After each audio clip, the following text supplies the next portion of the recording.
दोस्तों, दुनिया के कोने कोने में हजारों पुरानी ऐसी इमारतें मौजूद हैं जो हॉन्टेड प्लेसेस हैं। लेकिन इन सब में एक ऐसी इमारत है जिसका तज़किरा सुनकर इंसान के रोंगटे खड़े हो जाते हैं। ये इमारत रोमानिया के एक पहाड़ी इलाके में है और इसे दुनिया की सबसे ज्यादा खौफनाक इमारत या मोस्ट हॉन्टेड प्लेस माना जाता है। इसका नाम है कासा डी लॉस एस्पिरितो, जिसका मतलब है रूहों का घर। अगरचे इस इमारत के बारे में कोई सरकारी रिकॉर्ड मौजूद नहीं है, लेकिन मुकामी लोग सदियों से इसकी दास्तानें सुनाते आ रहे हैं। इस इमारत की तामीर 1600 के आसपास हुई थी, जब एक दीवाने से बिल्डर जिसका नाम विक्टोर सित्रो था, उसने उसे बनाया था। लोग कहते हैं कि इस इमारत की तामीर के दौरान विक्टोर ने कई बच्चों को दीवारों में चुन दिया ताकि शैतानी रूहों को खुश किया जा सके जो इस इमारत की हिफाजत करेंगी। शुरू ही में यह इमारत एक गिरजाघर के तौर पर इस्तेमाल हुई, मगर जल्द ही इसमें गैर मामूली वाकयात शुरू हुए। इबादत करने वाले पादरियों की चीखें रातों को सुनाई देती, सतूनों में खून रसने लगता और अंदर आने वाले लोग पागल होकर वापस लौटते। एक पादरी जो बरसों तक इस गिरजाघर में रहा, उसने अपनी आखिरी तहरीर में लिखा कि ये इमारत खुदा की इबादत के लिए नहीं, शैतान की मौजूदगी के लिए बनाई गई है। उसके बाद इस इमारत को बंद कर दिया गया, मगर बंद होने से ये इमारत खामोश नहीं हुई। कई बार हुकूमती एहलकारों ने इस इमारत को गिराने की कोशिश की, मगर हर बार मजदूरों को या तो पुरस्रार बीमारी लाहक हो जाती या वो गायब हो जाते। एक रिपोर्ट के मुताबिक 1892 में एक इंजीनियर ने जब इस इमारत की बुनियाद खोदनी चाही तो नीचे एक सुरंग निकली जिसमें इंसानी हड्डियों के ढेर थे।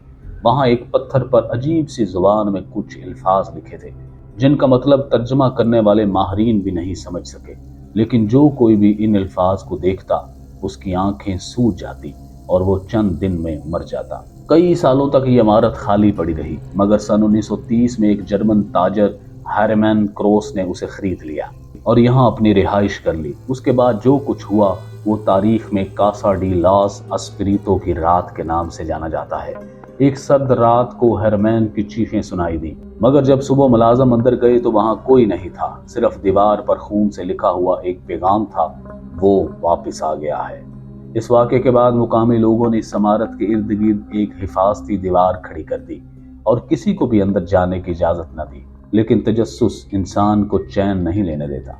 1970 की दहाई में एक टीम जो पैरानॉर्मल सरगर्मियों की तहकीकात कर रही थी, उसने वहां खुफिया तरीके पर एक मिशन शुरू किया। 5 माहरीन अंदर गए, मगर सिर्फ एक ही बाहर आया और वो भी पागल हो चुका था।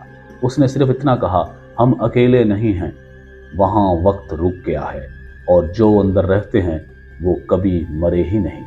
इस इमारत की सबसे खौफनाक बात यह है कि वक्त का निज़ाम वहां काम नहीं करता। जो भी अंदर जाता है उसके मुताबिक वक्त आम लगता है, लेकिन बाहर वालों के लिए वो सालों का फासला होता है। एक लड़की जिसका नाम एलिसा था, वो 1991 में इमारत के अंदर गई और 3 दिन बाद वापस आई, मगर हैरत अंगेज तौर पर वो बिल्कुल जवान और वैसे की वैसे ही थी जैसे गई थी। लेकिन बाहर की दुनिया में 10 साल गुजर चुके थे। उसके वालिदैन बूढ़े हो चुके थे, मगर वो अपनी उम्र पर कायम थी।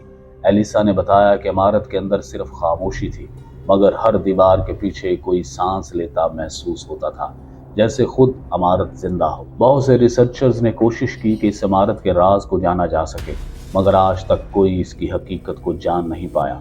कुछ माहरीन का कहना है कि ये एक इंट्रा डायमेंशनल गेट वे है जहां वक्त रुक गया है। कुछ कहते हैं कि ये ज़मीन के सबसे कदीम जिन्नी कबीलों का मस्कन है जो इंसानों को काबू में रखने के लिए ऐसे मुकामात बनाते हैं। आज भी इस इमारत के इर्द गिर्द परिंदे पर नहीं मारते, जानवर उस तरफ रुख नहीं करते और रात को उसके तराफ में रोशनी अजीब सी चमकती है, जैसे कोई अंदर मौजूद हो। जो लोग उसके करीब से गुजरते हैं उन्हें सीने पर बोझ महसूस होता है और अक्सर लोग ख्वाब में इस इमारत की झलक देखते हैं, हालांकि वो कभी वहां गए ही नहीं होते। सन 2010 में रोमानिया की हुकूमत ने इस इमारत को आलमी विरसा करार देकर इसको ताला लगा दिया, मगर हर साल कुछ लोग गायब हो जाते हैं जिनका आखिरी मुकाम इसी इमारत के नज़दीक होता है। मुकामी लोगों का मानना है कि यह इमारत जिंदा है और ये हर 100 साल बाद अपनी भूख मिटाती है। जो भी उसके अंदर जाता है वो उसका हिस्सा बन जाता है। ये किस्सा हकीकत है या अफसाना कोई नहीं जानता, मगर दुनिया भर के साइंसदान, माहरीन, रूहानियत और मुहक्किकीन इस बात पर मुत्तफिक है کہ ایسی عمارت کی موجودگی صرف انسان کے خوف پر نہیں بلکہ اس دنیا کی جھلک ہے جسے ہم ماننے سے کتراتے ہیں، اور یہ کاسا دی لاس ایسپریتو اس جھلک کا دروازہ ہے، ایک ایسا دروازہ جو کھل جائے تو واپس مڑنا مشکل نہیں، ناممکن ہے۔